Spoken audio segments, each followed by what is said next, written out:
اعوذ باللہ من الشیطان الرجیم بسم اللہ الرحمن الرحیم۔ سورہ زخرف آیات نمبر 57 تا 65 میں حضرت عیسیٰ علیہ السلام کی دعوت کا حوالہ۔ حضرت عیسیٰ علیہ السلام کے بارے میں اللہ کا بیٹا ہونے کی تردید۔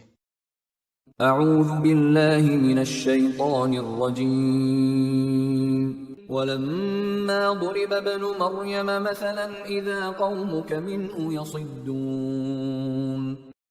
اور اے پیغمبر صلی اللہ علیہ وآلہ وسلم، جب عیسیٰ ابن مریم کا قصہ بیان کیا گیا تو آپ کی قوم کے لوگ شور مچانے لگے۔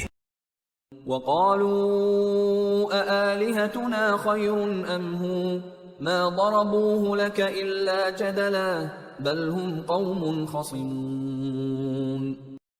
اور کہنے لگے کہ ہمارے معبود بہتر ہیں یا عیسیٰ ابن مریم؟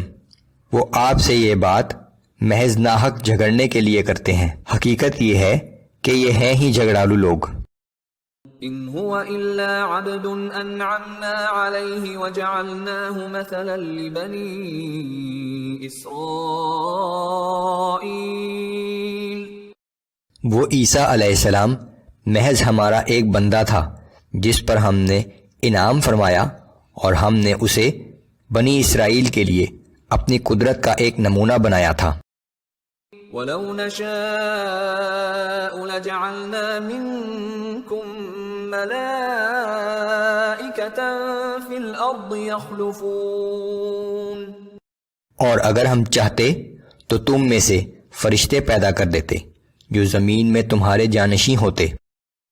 وَإِنَّهُ لَعِلْمٌ لِلسَّاعَةِ فَلَا تَمْتَرُنَّ بِهَا وَاتَّبِعُونِ هَذَا صِرَاطٌ مُسْتَقِيمٌ۔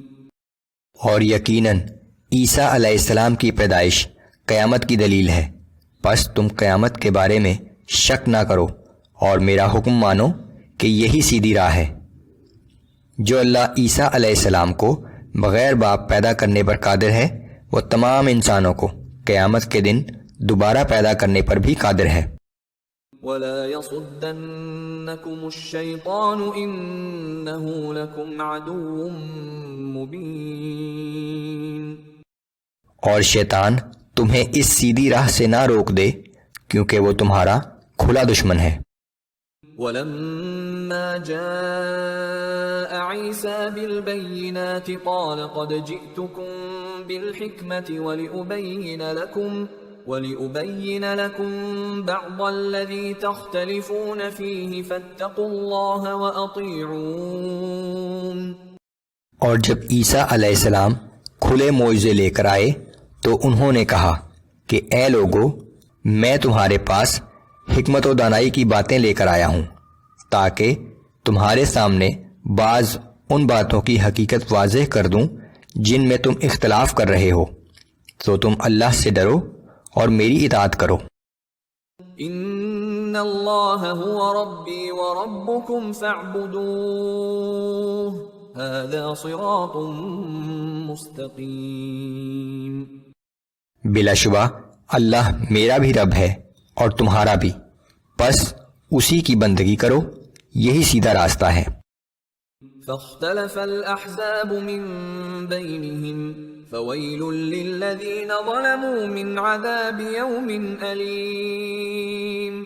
پھر ان میں سے کئی گروہوں نے آپس میں اختلاف کیا، پس ایسے ظالموں کے لیے دردناک دن کے عذاب سے بڑی تباہی ہے۔